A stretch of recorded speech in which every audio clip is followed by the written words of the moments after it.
Welcome to Radio Amenti, embracing the eternal now, where minds and timelines merge, inspiring synchronicity, awakening potential, and making sense of change.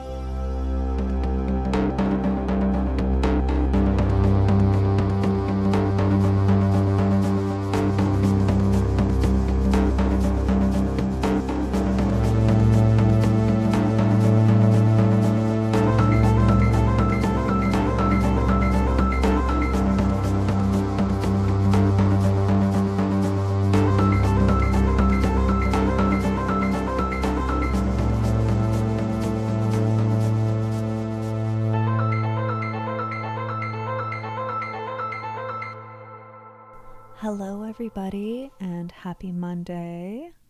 I realize Mondays may not always be the happiest day of the week, depending on what you do for work, how you make your living, but it's an energetic template which begins a whole new 7 days for us to create and see what's in store for us in the days ahead. Alchemically speaking, Mondays relate to the moon.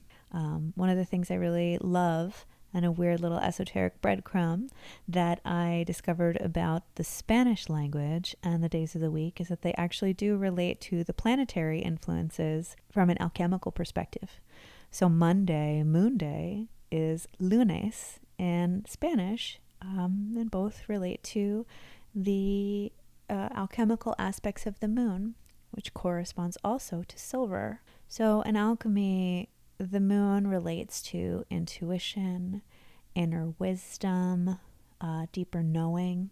It's that shimmering of the subconscious where we make sense of change. And, even though sometimes Mondays start off a little funky, they're a good time for insight and dropping in and connecting. So I'm very pleased to share an episode that is very near and dear to my heart with my friend Sah D'Simone. Sah and I have known each other since 2017. We first met when we were both involved with an event series that is now defunct called Whitma. I met Sah at the first ever Whitma and was just completely taken by this magnetic, gorgeous presence, and we only briefly interacted, enough for him to say he liked my shoes. I was wearing blue velvet booties, and I remember him just complimenting me on them, and that was really it. And then you flash forward, 3 or 4 years later, we reconnected when Sah was dating my friend Ben Decker, and life took us, both of us, in very interesting directions. And when we reconnected, it was actually, I think, the perfect time for us to actually develop a friendship on a greater level. And I really, really love and respect and care for Sah. Funny enough, Sah and Ben actually crashed my wedding with my husband. Adam, my husband, and I were originally supposed to just elope and get married by ourselves, but we shared with Ben and Sah what our plans were, and they showed up. And thankfully they did, because if it weren't for Ben and Sah, I wouldn't have actually my favorite photo from the wedding. And I feel really blessed that they were both there for that day. And it wasn't just me, Adam, and Elvis. In any event, Sah is just a really electric, magnetic, beautiful human being whose offline presence is actually even more captivating than his online presence, if I dare say, which is a lot to say because Sah has a massive social media presence. And I feel very lucky that I get to know him behind the curtain and through the looking glass. So let me tell you a little bit about Sah. Sah D'Simone is a spiritual leader and global humanitarian who has made profound contributions to mental health, spirituality, and social welfare. As the founder of the Somatic Dance Institute and creator of the Somatic Activated Healing method, he has empowered millions to heal from trauma and foster spiritual growth. Sah's work extends across multiple fields, from his role as a spiritual teacher to his achievements as an internationally acclaimed filmmaker, published author, and host of the podcast, Solving the Riddle of Being Human. Blending Buddhist practices, contemplative psychotherapy, kinesthetic learning, and clinical spiritual care training from Cedars-Sinai Hospital, Sah's trauma-informed approach has earned worldwide acclaim. His holistic perspective informs his humanitarian efforts, which have garnered recognition like the City of Los Angeles' CARE Award. A prominent figure in media, Sah has been featured in major publications and has spoken at esteemed institutions such as Columbia University and the United Nations. Through his innovative healing methods, best-selling books, and transformative retreats, Sah continues to bridge the gap between spirituality, mental health, and social consciousness, impacting lives globally. For more, visit sahdsimone.com. All that to say, Sah is just a beautiful, beautiful human being. Again, I feel very grateful that he's not only a friend that I know both online and offline. We actually recently collaborated on his new deck that he released with Ben Decker called the Modern Mythology Oracle, which I was able to write the foreword for, and feel very grateful to have a little hidden hand in that creation. Modern Mythology Oracle is a really unique and wonderful new oracle deck that was put out through Sounds True. Sah also is the author of a book called Spiritually We, and is just very prescient in a world where we are so interconnected yet so lonely, in a culture where everything tastes good but nothing satisfies. This book reminds us of how much we really need each other and why human connection is so important. This conversation is really beautiful. We talk about everything from Sah's journey to Buddhism, to life and death and loss and grief and the meta lessons of our own mega myths. I'm kind of bummed because when I speak briefly about a documentary that I'm recommending, the audio cuts out. So when you're listening, and if you need to go back to this to know, the documentary that I'm referencing very briefly is from Leonard Cohen, and it's about the Book of the Dead. I highly, highly recommend it. We also talk about Milarepa. I really enjoyed the movie on Milarepa's story. It got panned on Rotten Tomatoes, and I'm not even sure where you can actually find it. But if you want to learn more without picking up a book and just finding an easy way to understand Milarepa's story, Milarepa, Magician, Murderer, Saint, came out in 2006. And despite whatever reviews, I actually really liked it and recommend it. So I'm very thrilled to share this episode with you, as I'm thrilled to always share conversations with the wonderful, beautiful, lovely humans I feel very, very blessed to know. If you enjoyed it, please rate, review, subscribe, all the things, so we can continue reaching hearts and minds across the interwebs. Beyond this, very briefly, I'll remind you that actually this Sunday, we released our first episode of bonus content called Mind Theater. Mind Theater is a new weekly meditation series that I'll be putting out every Sunday, where I take you through creative visualization, occult meditation techniques, arcane meditation techniques, meditative techniques that I hate using the word proprietary because it's so gross, but they're unique to my own understanding of mind, meditation, and practice, and synthesize a combination of techniques from remote viewing to hypnosis to meditative techniques that I learned through the Arcane School and Lucius Trust to Vajrayana meditation. It's very unique. It's very different. If you've read Radio Amenti, you may be familiar with my own practice of getting to that liminal space. But if you haven't, this is a free offering. Every Sunday now these new episodes will be coming out. So without further ado, here is my lovely conversation with the very lovely Sah D'Simone. So we're officially recording. Yes. Hi. Hi. I'm so happy to finally be doing this with you. It's so, we originally met in 2017 at the first Whitma event. 2017? No, sweetie pie. We met at 2000 and... Oh my God, it was 2017. I was thinking it was previous in the magazine world, but no. Yeah, 2017. You're right. Yeah.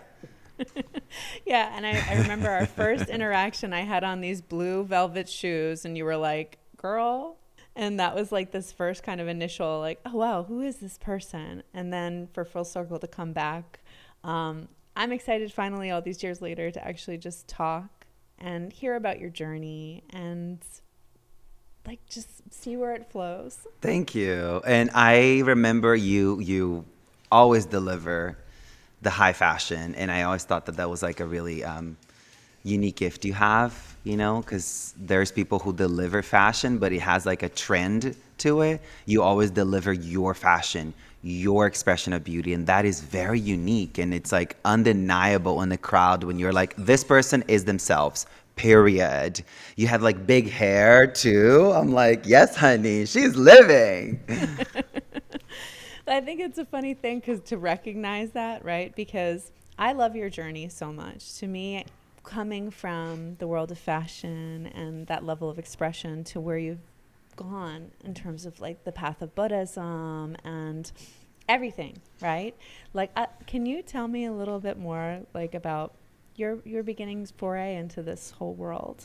This question. I always dread it a little bit when this comes up because I'm like, I'm not that person anymore. I don't know her. That version of me is so far gone. It's like, I feel like in my 37 years of life, I've lived so many lives, like so many, because I think the intensity that has like propelled me into like OCD tendencies, addictive tendencies, and the lows of depression, the highs of anxiety, have also, on the light side of it, that's the shadow, right? And the light side of it moves me to have this insatiable creativity and this insatiable thirst for living and doing and going about life.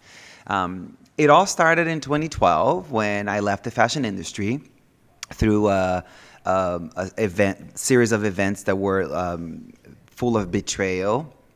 So it led to like a big heartbreak, and I was on Google like a real basic girl. What is peace? What is happiness? What is well-being? And then those questions led to, have you heard of meditation? Have you considered enlightenment? Have you considered Buddhism? Have you considered this? And then one thing led to another. Next thing I know, I'm looking at a photo of the Dalai Lama on the screen. I'm like, who is this person? I know you. That feeling of like, I know you. And I didn't have language because we're talking like 12 years ago. I didn't have the psychosomatic, social, spiritual language I have today to address, past lives. We have karma, or you've been my mother, I've been your mother. Like all the layers that we have language to address that experience. But it just landed so deeply for me. I was like, oh my God, I need to meet you. I must meet you. Like my life depends on meeting you. This is kind of the addictive tendency in me. My life depends on meeting you. I need to meet you, like that. But it was the best. It was the best thing that happened. I went to India and it just, within a few days of being there, I did a 10-day silent retreat. And during that retreat, we meditated on death for 3 days and meditated on our own mortality. Like day one, you're telling your friends, you have just been told by the doctor that you have a terminal illness. And you only have a few days left to live.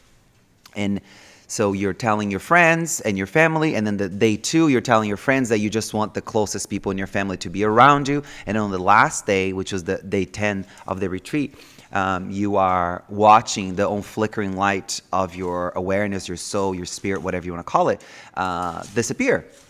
And you die. So those 3 days, which are the last 3 days of the retreat, were very, very telling to how I have been living.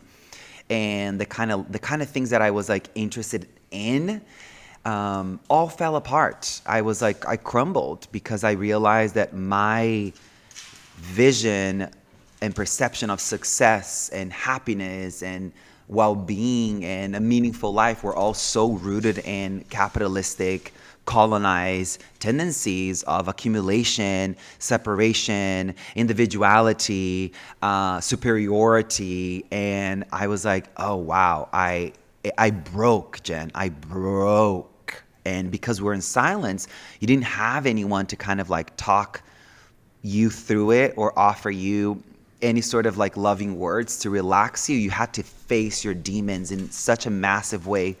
And then after that, a couple of days after the retreat ended. Oh, one thing I want to say: if you're contemplating having this death meditation practice, be ready for a psychosomatic thing to come up, because I felt deeply ill, not only psychologically unstable but physiologically debilitated. And there's 80 people in the Gompa in the meditation hall, and everyone, without one person not being touched by this, everybody felt sick.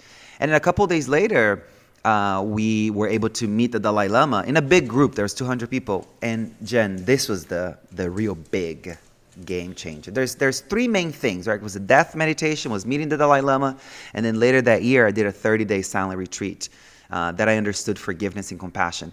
But before I get to that, I want to talk about the Dalai Lama for a second.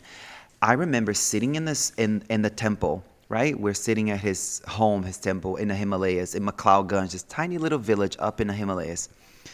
To behind me is the snow-capped mountains, right? Gorgeous. In front of me, this beautiful throne setting, gorgeous. You know, if you know this, Tibetan Buddhism is really intricate and elaborate and gold and red, and there's so much color and so beautiful.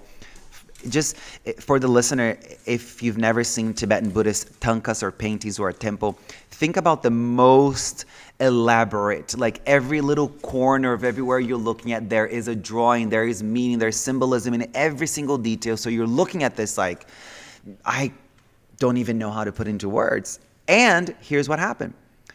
The Dalai Lama spoke. He said a couple things that were like really meaningful. One of the things that he said was, life is like a book. If you don't travel, it's like you've only read one page.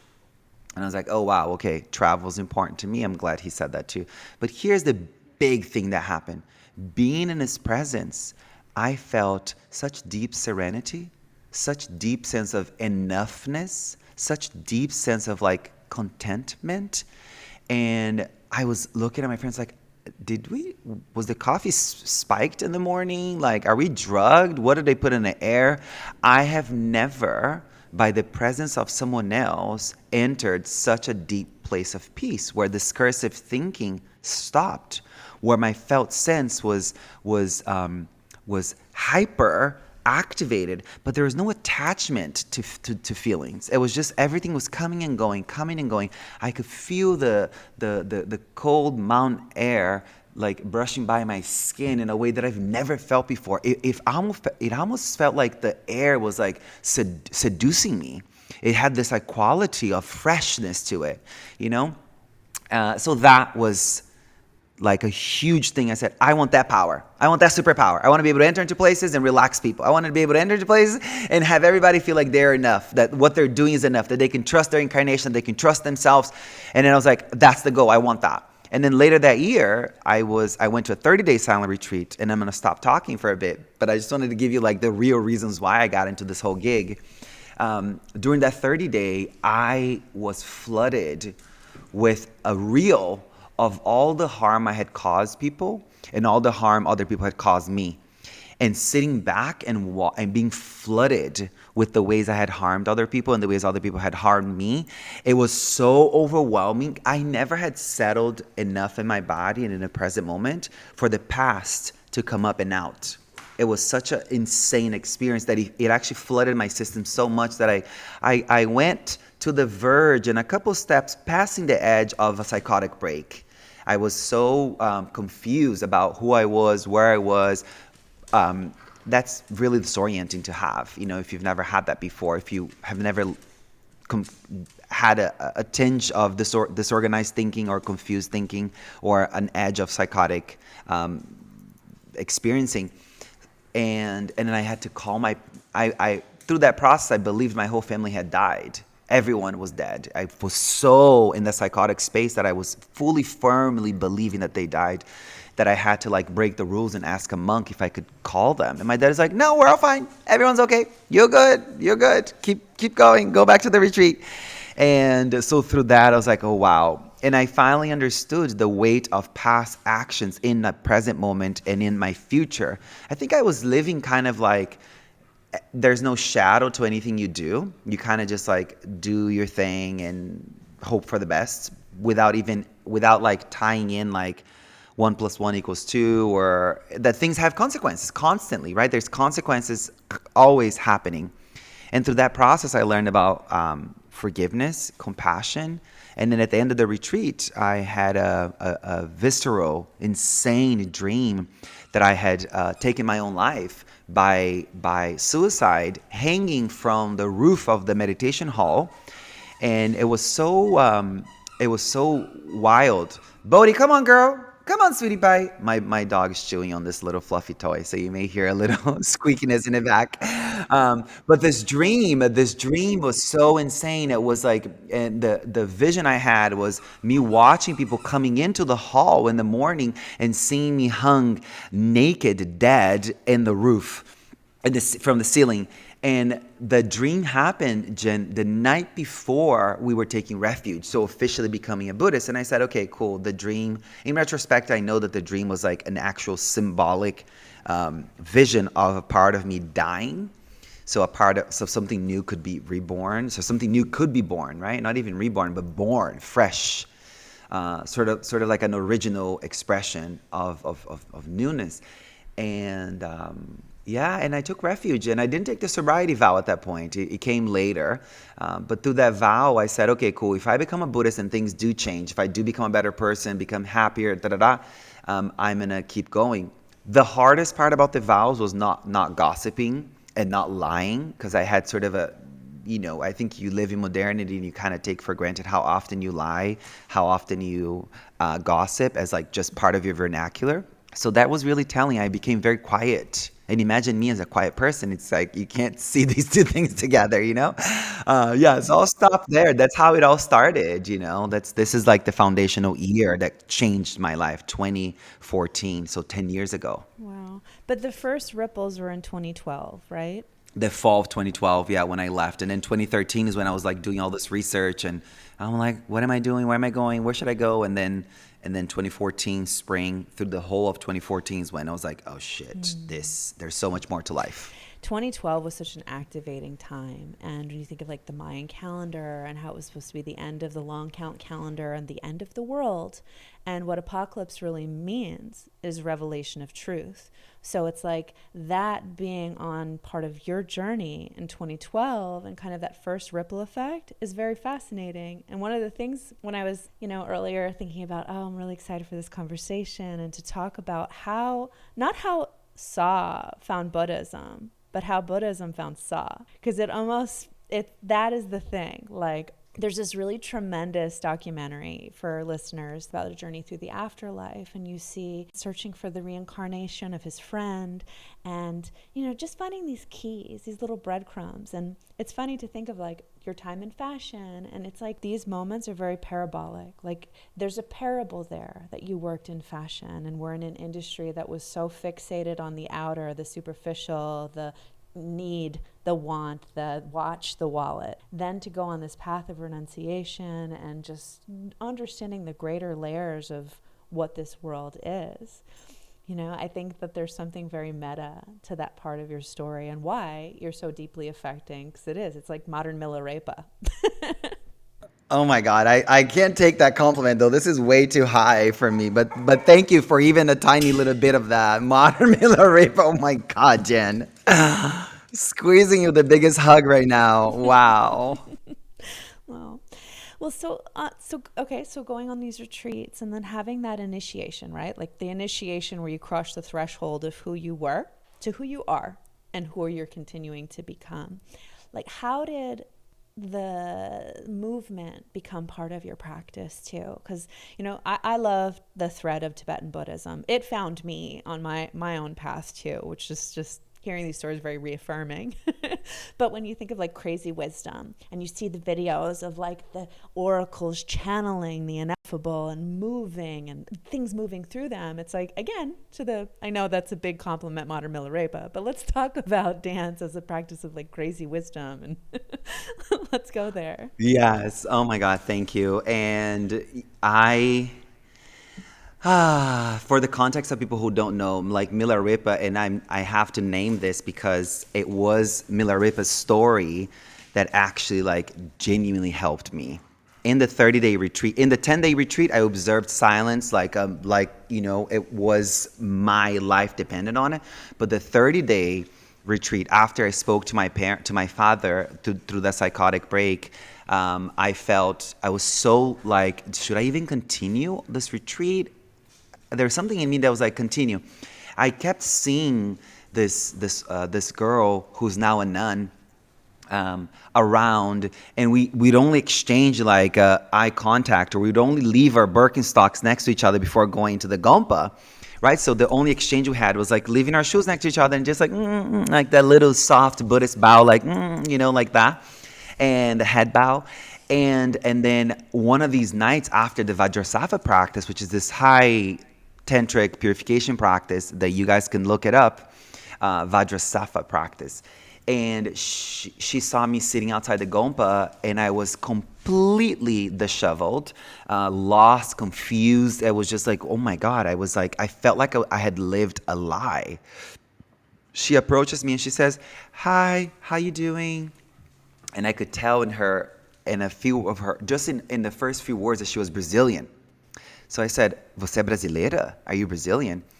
And she starts speaking to me in Portuguese, and guess what she tells me? She tells me the story of Milarepa. Someone who had a really dark past, a really difficult past, and had in the same lifetime become a Buddha, turned dark magic into light magic, into magic that heals people, that transforms people. And you bringing that up now is so insane. It's like the greatest synchronicity ever. And you and I know the synchronicity is how life communicates with us, to us, for us. And when life is devoid of synchronicity, life is flat. And you are such a oracular divination witch. So synchronicity is like your go-to. It's like every other word is like synchronicity, honey. So I know you understand the severity of what I'm telling you. So you talking about Milarepa, and that Milarepa's story, you guys, was what actually reinvigorated my resiliency to keep going through that retreat. Because I think we were at day 22, 21. So we had another week left. So that, and just a casual, massive synchronicity. Thank you very much. And your question, I forgot your question. Oh my God. What was the question? How movement then became a part of your wisdom. Again, you're pulling a thread of a tapestry. That's right. And Milarepa, in the show notes, we'll talk a little more about it, but to give the TLDR of Milarepa is like, magic is creation, not control. And using this life to create and foster, not to control, because, honey, nothing is under control except for our minds, right, and hearts. So yeah. My back to the question was just the crazy wisdom and movement and how that found you. Okay, thank you for that. So the way it found me was I was living in the studio apartment in Alphabet City, New York City, and I would do my meditation, my breath practice, my mantra practice, my mantras and affirmations. And then I would do a series of these like intuitive moves. And then after I would do the intuitive moves, I would change from kind of electronic deep house music into like a pop kind of thing. And I would just start performing those songs. Like I was performing for the unseen forces. I was performing for the gods and goddesses, Buddhas, Bodhisattvas, whoever and whatever was around to watch. I was serving them something. But I was doing this behind closed doors, I had these series of practice that I did before even walking out of the house. And then one day I felt so in my power, so in my like relaxed state of like, wow, it's okay. Everything is okay. I'm okay. It's all okay. Here and now is all there is kind of feeling. And I was like, okay, cool. I'm going to record myself dancing. I'm going to record the byproduct of all these practices. And I put it online, and it just like created this ripple. Like people are like, oh my God, this is so cool. Thank you for showing the side of you. Thank you for showing that this is also a spiritual practice. And I was like, this is not new. Like we've always danced. We've always used song and dance. Every tribal, indigenous, ancient, mystical culture uses that as a way to usher off what no longer needs to be here, or to usher in the dream. So it's a release practice and a manifestation practice, and it's been around for thousands of years. We danced before we spoke, we danced before we wrote, and every single ancient ritual, if you go back before things have been colonized, it all involves movement. There's always a drum, there's always movement. So I'm not doing anything new. I guess people were just excited to see the expression of it, from me having been so kind of like namaste with my practice, like namaste you all, my name is Sah D'Simone and welcome to your meditation practice, to being like, yo, let's get down, let's set ourselves free, like that. So it was like a nice thing for people to see, like a permission. I think something I've heard so often through the years was like, I became a permission slip for people. So that caught on. It had its moment, and then those videos then caught the eyes of Deepak Chopra's people, and then the CEO of Deepak Chopra Global at the time asked me to come into their office in New York City, and says, we want you to teach that. And so anyways, I come into the office and she's like, I want you to teach this. And I was like, teach what? The dance practice. Yeah, I think you're calling it dance medicine. But I was calling dance medicine because it was dance as medicine. There's no title, there's no methodology, there is no like curriculum around it that I could teach. But she was like, we have this retreat coming up in Florida with Deepak, and like hundreds of people are coming. And I think there was like 500-600 people there. And we want you to teach it. And in the audience were like celebrities, the owner of like one of the largest supermarkets in the whole world, like all these like massive people. And then people came up to me and said, hey, this was the first time we've seen Deepak dance in a few decades. So I guess that is part of my secret sauce, honey, is that I can get people to move and dance. But anyways, I brought what I taught there, it was like free of method. It was just intuitive. It was just like, what's coming up? Let's just go far and wide. But I did involve, Jen, these 5 practices with it. I involved meditation, breath work, affirmation, intuitive somatic postures, which are postures that have like meaning and intention behind it. With the support of the breath, they can enter the body and create an energetic flow that it removes blockages, energy that's stuck in the body. And then the ecstatic dance part, the trance practice, where you lose yourself to the dance and the dance takes over and you are the dance, like that. So these 5 practices were there already. But through the years, I started to develop the method that's now known as Somatic Activated Healing method, Somatic Dance Practice. We've been certifying people all around the world, and it's become this thing that really genuinely helps people. Something that we hear so often, it's kind of like insanely humble to hear people say, oh, it's 10 years of therapy in a 90-minute session. And it's crazy because I've just put together 5 practices that independently have factual evidence, esoteric evidence, and scientific evidence to help people become free. And I just put them together in a unique way. But again, I'm just bringing my own spice to things that have factual evidence to liberate, to heal, to transform, to awaken. And so that's how it started. And then the real big viral moment came with me teaching on Deepak Chopra's, the Chopra's Instagram account for like a year and a half during the pandemic, every Friday, and thousands of people would join that. But the real sort of, in my own little realm, became like critical mass, was when I was dancing with my mom during her cancer journey. And that's when millions and millions and millions of views and hundreds of thousands of comments and likes, it just created this whole thing. And that brought her so much joy to see me dancing. And then when she would come out of chemotherapy or surgery or the ups and downs of fighting cancer, it brought her joy. It lifted her spirit. It opened her up for more, So that's how it found me was... And I also want to say too, though, that I think people may look at what we've created with our lives and think that we individually, you as Jen, me as Sah, are the holders and the ushers of this wisdom. I want to remind people that like it doesn't make sense for Jen or for Sah to have this wisdom in this short little life that we've lived. It doesn't make any sense. Jen and Sah, and I'm kind of sorry for speaking for you here, but I'm pretty sure you understand this too. It's the past lives. It's many lifetimes in the making to arrive at this point where Jen has this oracular divination, which alchemical knowledge that transforms people. And same for me, like I can't get credit for something that like many of my previous iterations have started, and I'm just picking up where they left off. So I want to emphasize that it's like sometimes the karma's ripe for these big things, and sometimes it's not, and that's okay. We have to have faith that there's more. We have to have faith that there's more than this one short life, but also treat it as this one short life. So you actually do big, bold, exciting, crazy things.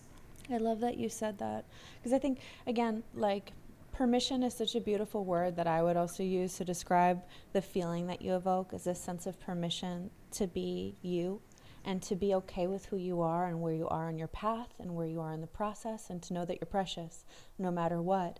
And I want to speak to what you said too about this idea. I'm going to just bring it down to reality. I remember a friend of mine who at one point went deep into a Kabbalah K-hole.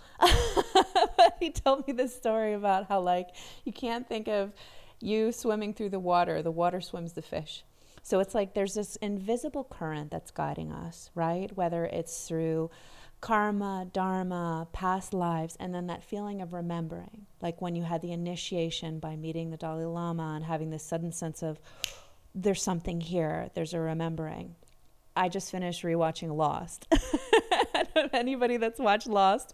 It's very heavy on a lot of things, but again, it speaks to this idea of remembering and completing karma and what dharma is, and how sometimes we can take for granted when these rememberings come in, because maybe it's something throughout your whole life you kind of were just like, well, I feel this, I know this, and I don't know what to do with it. But remembering that, again, to reference a friend that had said something to me when we were in Tibet on the bus ride to Kailash, and we were just talking about all these things, and he said, like, do you understand how rare it is to be able to speak on these things and to touch these ideas and to touch these topics, that in this precious, fleeting human life, that you could even pick up a book like this or find a podcast like this. This is a remembering. This is something that has taken years and years and years and millennia of reincarnating to get to this moment, to even feel a subtle goosebump. So to not take that for granted.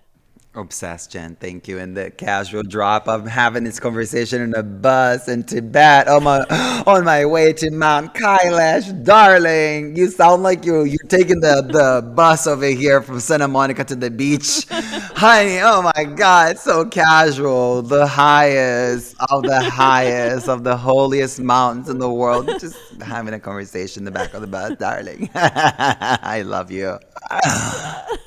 No, bro. Casual drop. But I don't know, like, it's those moments too. And then, if I may, I want to honor your mom, and I want to honor, like, death as an initiation of itself too, and how incredible the full circle is that, you're beginning an understanding impermanence and what her impact on your life has been, and then the loss of her, and where death has been a great teacher. And how, I think, again, speaking to your point, where someone could see us on social media and be like, oh, this everything sunshine, rainbows, butterflies, whatever. No, like, hardship is where we find our greater meta myth, and the loss. We could read all these books on death and grief and impermanence, but touching it changes everything. So Thanks for lifting her into the conversation. My mom died December 25th, 2022, around 10 p.m.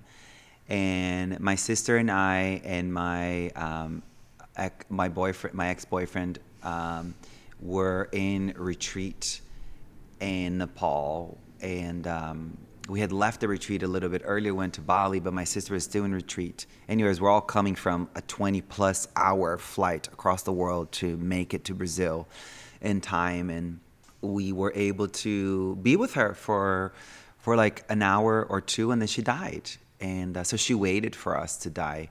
I have been in a complete existential exploration since she died.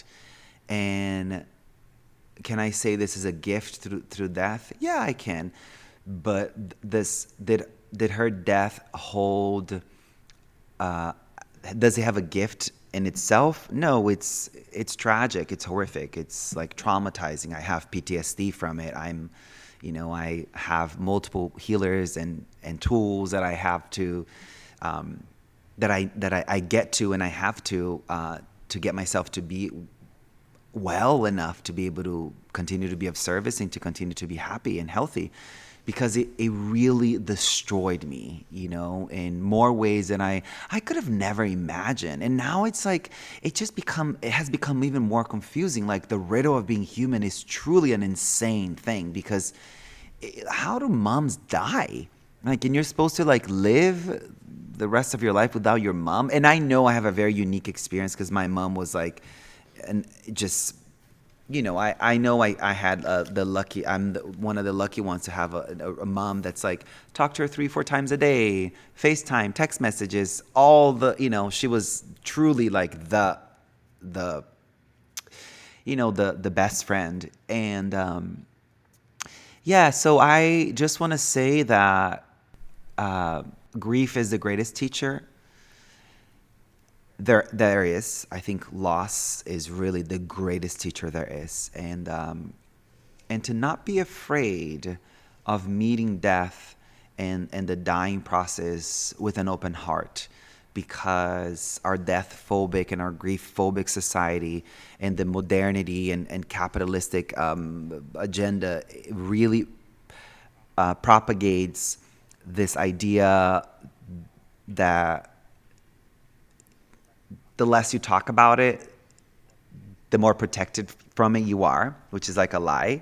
And the more anti-aging cream you put in your face, and the more IVs, and the more biohacking, and the more green juice and yoga and whatever the fuck you plug in and you do, the more you're defying the Lord of Death, the more death won't come to visit you. And there's people with hundreds of millions of dollars now speaking about not dying and living to 300, 400, 500 years. And I just want to say that dying is okay. That to die, that we get to die, it's such a beautiful experience. And to prepare for it, to write your health directive, to know how you want to die, to know who you want to be around. If you hold a religious faith or a mystical practice, to address that, to put it in writing, to have it be known, and to tell people, the right people, your passwords, your bank accounts, and like things like that, like to set yourself up. Do you want your journals to be read and turned into books, or do you want your journals to be burned? Like, genuinely, like, think about all these things, because it's going to happen. And at some point, someone's going to walk into your closet and see like journals for the last like 50 years. And they're going to be like, what the fuck am I supposed to do with this? And they open it up, and you never want anybody to read it. So write it in your health directive, write it in your living will. I want them burned. I have that. Like, my journals are mine. This is a secret part of myself, that it was a processing, it was a release.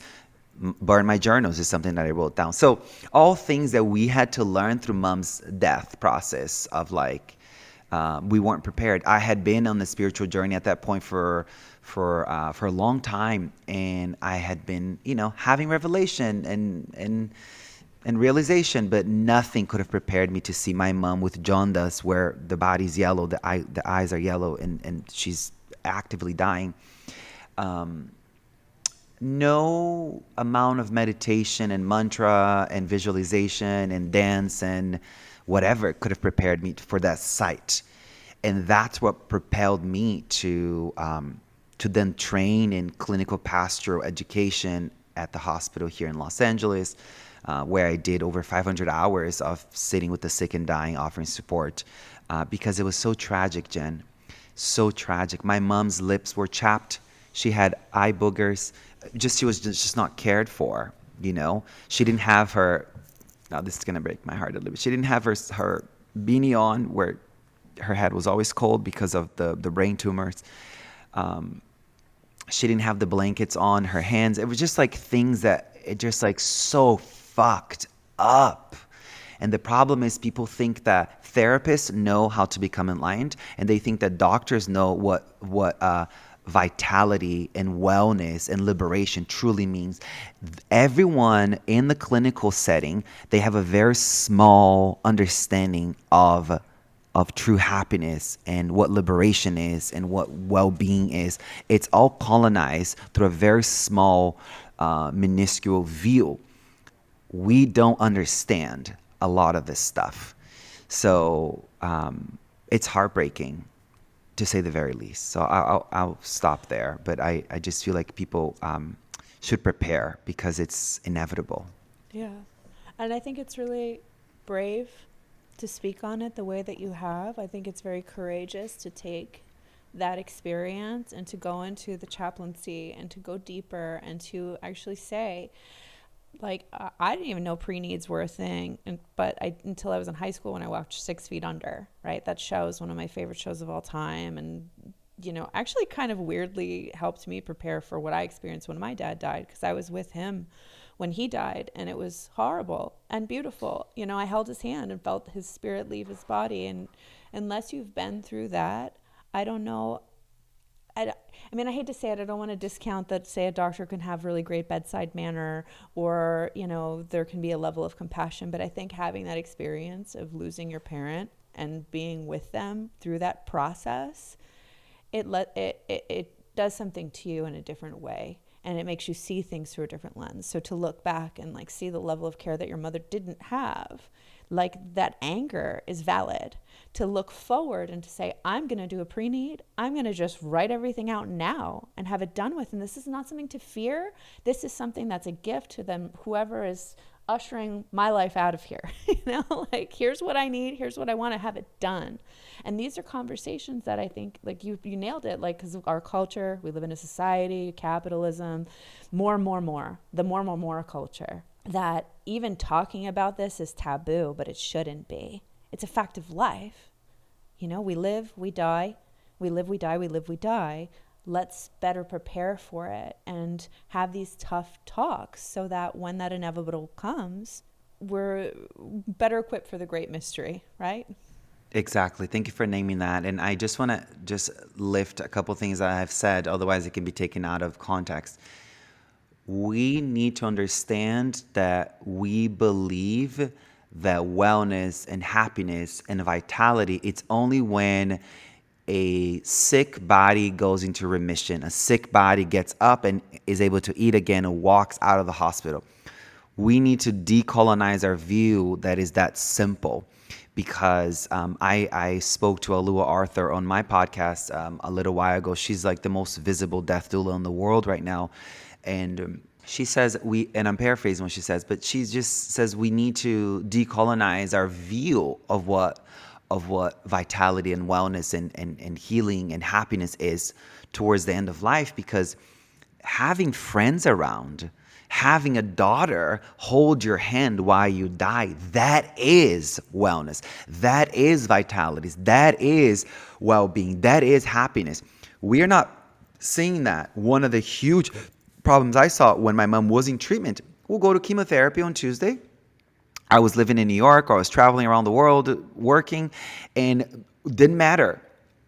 Tuesday, mom's chemotherapy, one of the three of us, the 3 kids, would fly in and go with her, drive her, stay with her there over and over and over again. And we saw Jen every single, literally, I hate to sound so harsh about this, but in all the little chemotherapy, little pods, this is at a big hospital in Florida, people were there with their big 7-Up, their big 7-Eleven soda and the TV by themselves. There was not another soul there holding their hand. There was not a friend or a daughter and this also right here at the hospital in Beverly Hills that I did my training in. Same thing. I'm talking about the loneliness epidemic. It's so pervasive and invasive that is holding us back from addressing that I need a friend, that I need connection, that we need each other. You know, that's why I wrote the third book, Spiritually We, because of the loneliness epidemic. It's insane. Like, we are not preparing for the inevitable sickness and loss and the death that we're all going to experience. We can't do any of these hard things alone. We're not meant to, you know.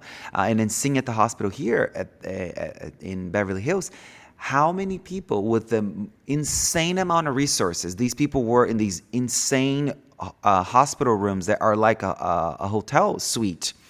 The price is absorbent to even name it. But regardless, is they have enormous resources, but there's not anyone in the room. The room has flowers and chocolate and trinkets and cards, but there's not another body there. So that's not a sign of wellness, And we need to decolonize and really like look inside and see, what are we prioritizing? Anti-aging or connection? What are we prioritizing?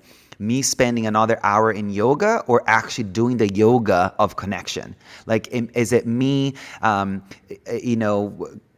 buying something else in my house or doing something else for you only versus doing the yoga of service out there where it leads to friendship, it leads to connection. So we just have the paradigm is so twisted and it's so pervasive. And now with technology, it's so hard to see your way out of it. But I just feel like the greatest thing I can tell people is, one of the things I know I've done right is I have prioritized connection. I've prioritized friends. I have so many friends, including you, that I can count on, that I can call anytime and reach out. Jen has held my hand through ups and downs, far and wide. Happier said, literally, this is not something that I take for granted. And I'm saying this so bluntly on this show because this connection isn't some transactional bullshit. It's genuine, watering each other's seeds, supporting each other, caring for each other, showing up. So for you listening, like, prioritize connection. All the other things will fall into place, because this is the most important thing you can have in your life. The greatest resource, the greatest luxury is connection. Having friends that are there for you, thick or thin, happy or sad, up or down, because there's no way to do this thing alone. No. And I'm so glad that you said that, because I think, the unwellness idea, like, I need another yoga, I need another green juice, I need another $50 Erewhon smoothie. That's going to get me to where I need to be. But also on the other hand of, like, because we live in this, like, very capitalistic model, like, how precious it is to identify and cultivate friendships that aren't transactional. In the last year, I've been exposed to a lot of, like, very Machiavellian plotting and scheming, and people are a pawn in a game. And I think that's something that social media can almost, like, corrupt, to think, well, I need to get this person to do this, and if I become friends with them, then they'll share my content, and then it'll blow up my following, and then. No, at the end of the day, you want somebody that you can cry to, that you can watch a program with, that you can literally just scream your guts out to when you lose a parent, and there's no judgment. Not like, I need this friend to help me elevate my brand. And there's so much of that. It's so heartbreaking, and it speaks to that grief of how backwards things are, because you look to the past and you look to, like, more tribal cultures, and how even with ayahuasca explosion and the westernization of it, like, in these indigenous cultures in Peru, it's like it's all about being happy and healthy together as a society, that, like, you're in alignment with the trees, with the rocks, with the streams. If your life is bad, it's not because maybe you didn't hit your KPI. It's because you, like, disrespected the grass and maybe took the life of the thing and didn't thank it. And it's just, we're not in this cycle of reciprocity. It's very transactional. And I'm so glad that you having the level of, like, permission and influence and just magnetism that you have with what you do and create. Writing a book like Spiritually We is bold, because you're saying it like, we need each other, especially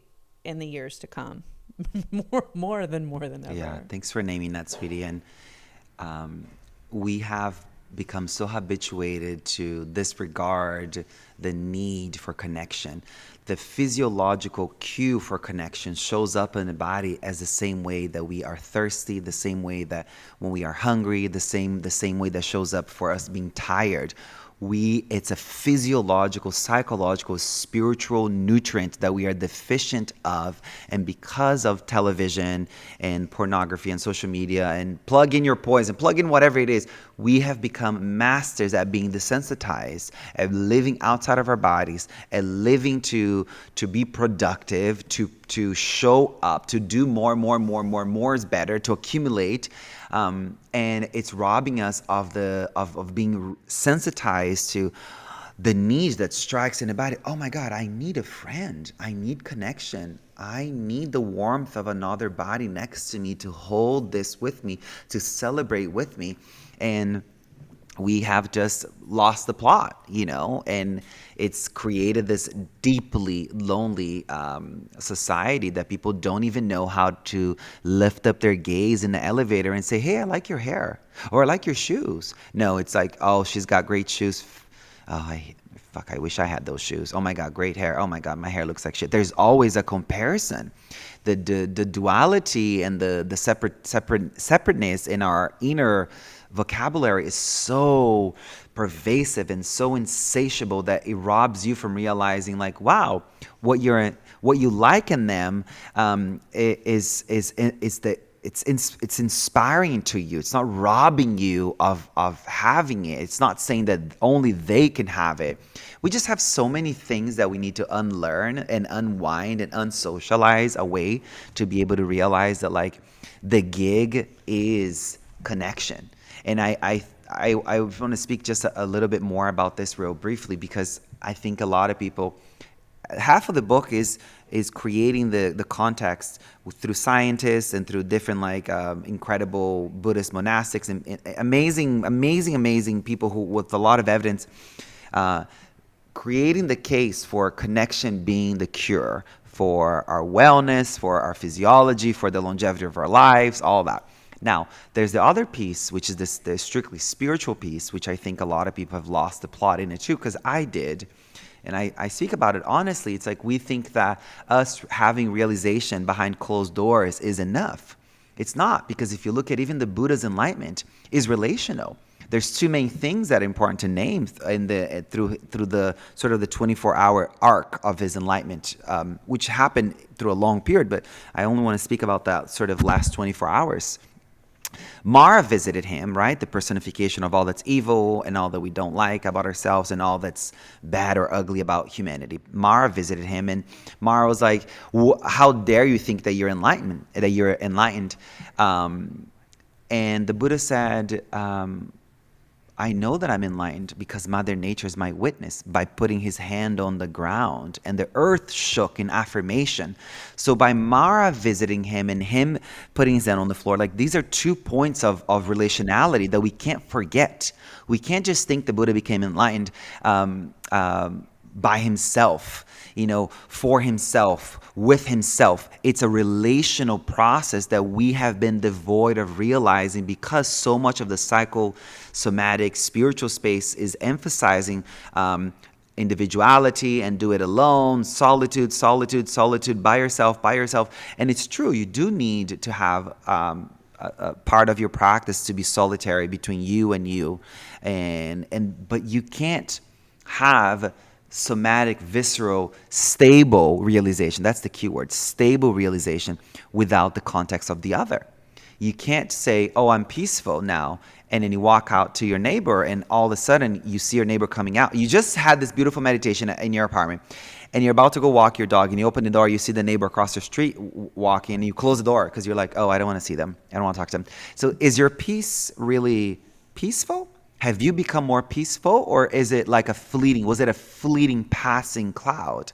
That's the difference that we drive a really strong point through the book. That's like, realization and enlightenment is relational. It can't happen independently in a vacuum. It can only happen in the context of relationality, which is enlightenment. Enlightenment is relational.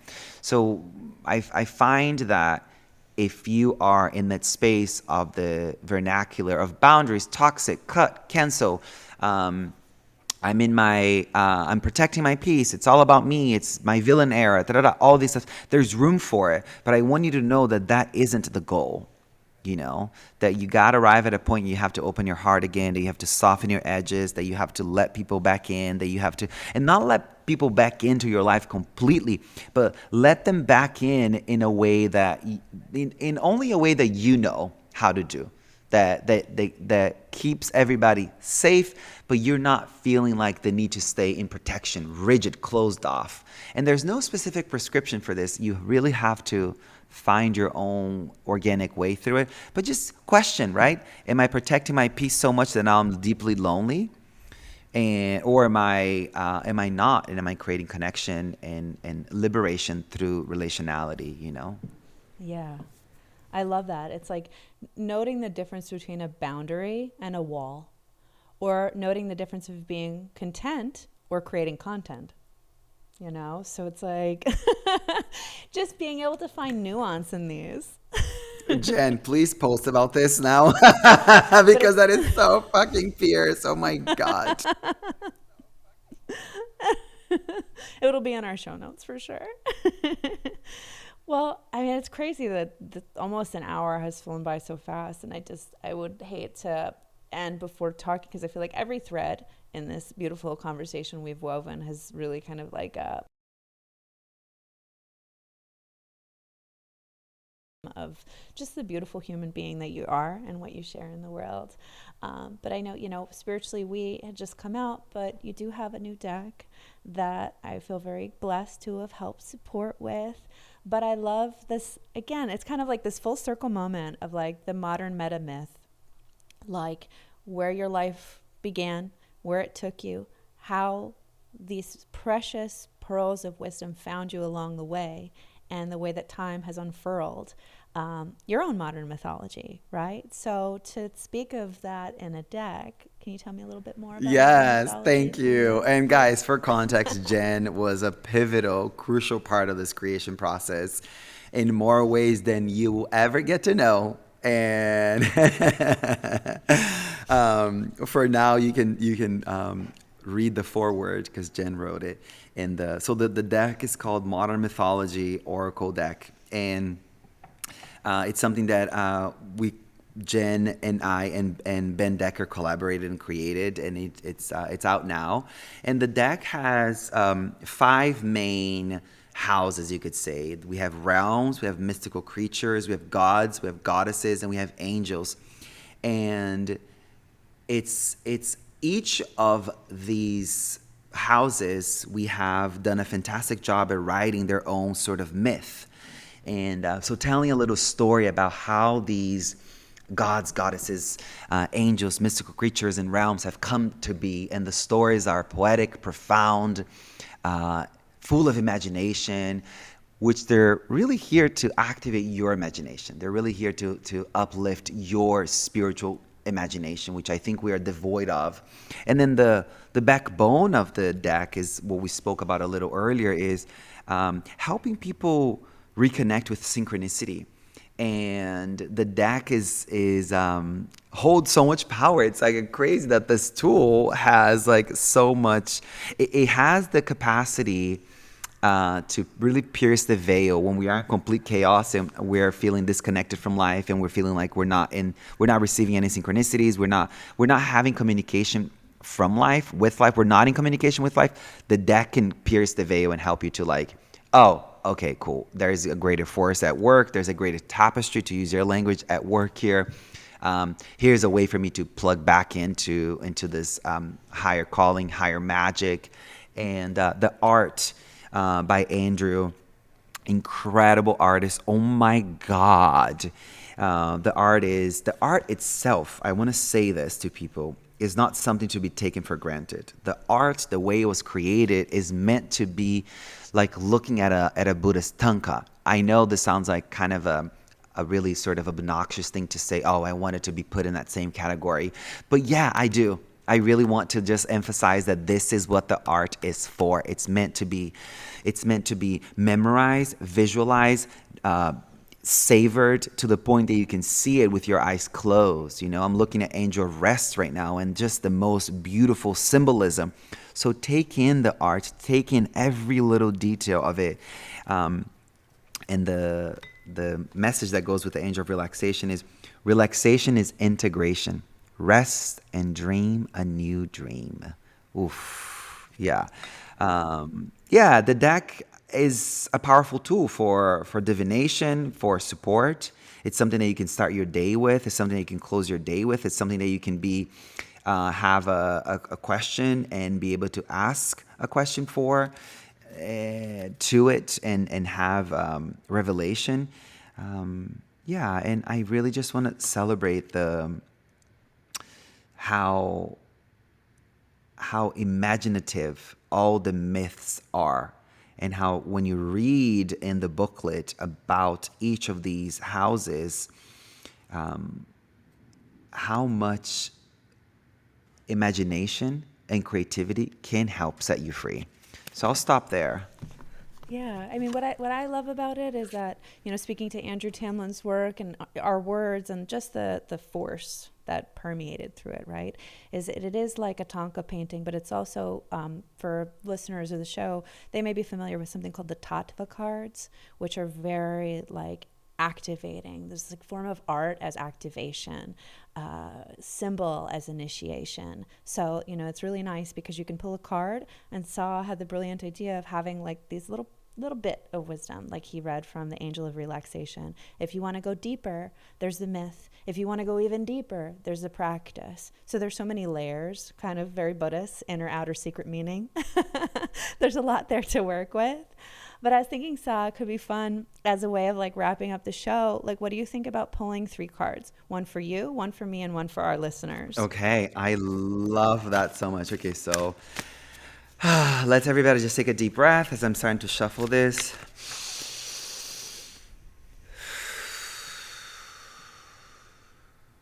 Resting in our bodies for a moment here.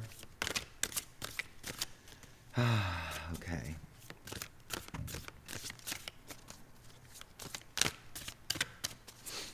Okay. Whew. Here we go. Okay, so card number 1, I just pulled. It's for me. Ooh, girl. Card number 2 is for you. Ooh, girl. Oh, shit.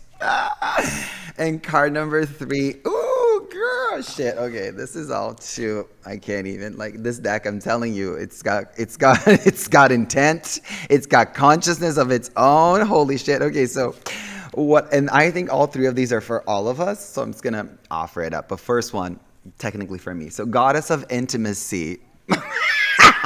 If you know me well, you know it's something that I'm reconnecting with. Okay, so Goddess of Intimacy says, vulnerability is strength.